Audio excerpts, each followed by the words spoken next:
El aprendizaje es algo que nuestra cultura ha concebido como exclusivamente humano.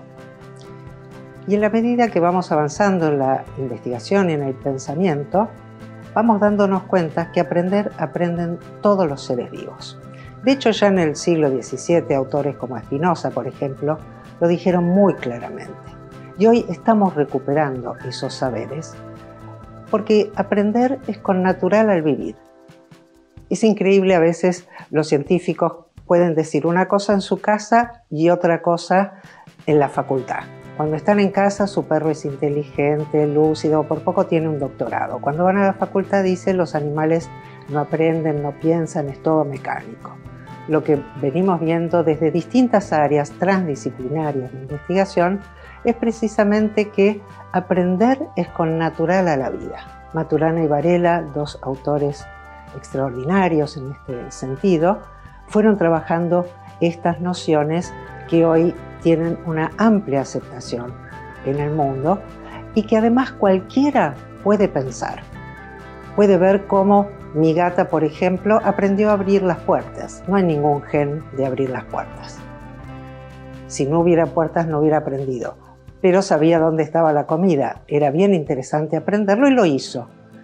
Y de la misma manera es central hoy recuperar este deseo de aprender, como digo, en todas las criaturas y en el humano tal vez más aún. Pero mejor no ser tan antropocéntricos, es decir, como todos los demás, deseamos aprender. La educación que se construyó en esta mirada mecanicista se hizo desde la obligación y el deber y no desde el deseo y la curiosidad natural que todos, todas y todes tenemos.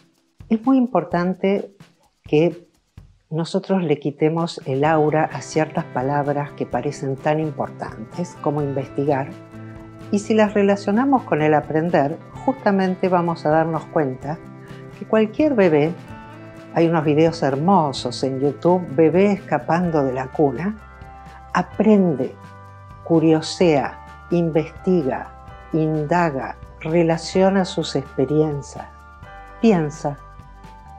Entonces, recuperar la investigación como el motor central del deseo de aprender en nuestra vida, creo que es una forma de revitalizar todos los espacios de conocimiento. Hay investigaciones preciosas, Luria, por ejemplo, tristísimas también porque se hicieron con niños que estaban en orfanatos, en situación de mucha deprivación sensorial, emocional, de cuidados, de cariño, de conversaciones. Y lo que se notó es que solo con darles comida, aire, agua y demás, los seres vivos no prosperan en el vivir. Es preciso este lugar del aprendizaje, de la indagación, de la comprensión de nuestra experiencia de vida y de la posibilidad de crear a partir de ella. Y en este sentido, creo que investigamos todos, investigamos siempre, investigan los chicos. Hoy tenemos llenas de páginas de actividades y cosas que ellos mismos han criado. Valga la equivocación, criado en vez de creado. Creo que es bien interesante a partir de darse ese lugar y tener las herramientas para poder estar en la vida aprendiendo, investigando. Esta idea de la investigación y el aprendizaje que estoy compartiendo tiene que ver con lo que llamamos producción de sentido. No es que las cosas tienen un sentido o un significado, adquieren un sentido o un significado en nuestro vivir. Entonces, estar en la vida, atento, presente, buscando esas formas de construir sentido que hagan sentido para uno mismo y para su comunidad, es una tarea cotidiana imprescindible. Lamentablemente, el modelo educativo que nosotros hemos desarrollado, no la Argentina, todo el mundo occidental, parte de la reproducción. Hay algunas autoras que a mí me encantan, como Cathy Davidson, que habla de un modelo delivery. Te tiran una, vos agarrala y devolvela, en todo caso, o acumulala. Esta otra perspectiva de centrar la educación y más ampliamente la cultura en la investigación, en la indagación, en el trabajo creativo, en el trabajo colaborativo. Permite promover la potencia singular y común. No hay un tema que sea más importante. El conocimiento no es una abstracción y un discurso como bastante comúnmente nos hacen creer, sino que es una actividad vital y por lo tanto en cada lugar, en cada territorio, dependiendo de cómo se organizan las redes, iremos viendo cuáles son los temas más relevantes para el vivir y sobre todo el convivir. Esta actividad de aprender e investigar nunca es una actividad individual. De hecho, la misma noción de individuo es bastante cuestionable desde mi punto de vista. Evidentemente, cada uno de nosotros tenemos una cierta autonomía, pero también es bien evidente, y en esta pandemia más que nunca, aunque se diga lo contrario, que estamos todos conectados, porque si no el virus no se hubiera extendido en todo el planeta y tampoco hubiéramos sobrevivido porque no hubieran llegado los alimentos, etcétera, a nuestras casas, las clases como hubo, etcétera. Entonces creo que pensar e investigar es una tarea que hacemos cada uno de nosotros siempre con otros.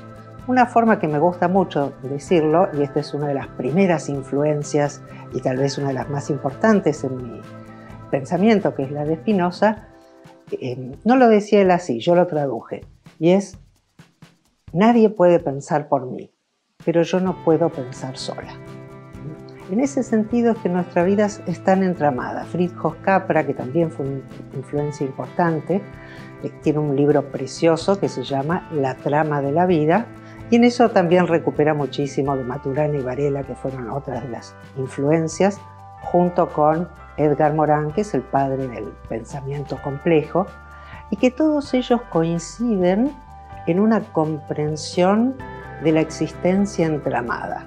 En la última década, diría, y muchas gracias especialmente a mi hija y a mi hija, que me ayudaron muchísimo en este proceso, creo que el ecofeminismo viene trabajando de una manera preciosa, Donna Haraway, por ejemplo, para poder entendernos de una manera diferente, entramados, y no solo una noción de la naturaleza como fueron las primeras líneas ecologistas y ambientalistas, que eran más bien una cuestión de delfines y especies en extinción, sino de la naturaleza como algo donde todos los seres humanos pertenecemos y participamos.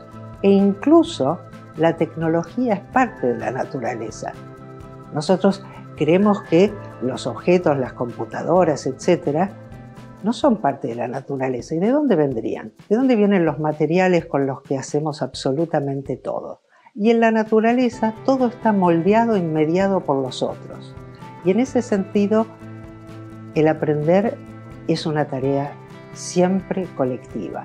Otra influencia importantísima, cuando digo esto no puedo evitarlo, es la de Albert Einstein,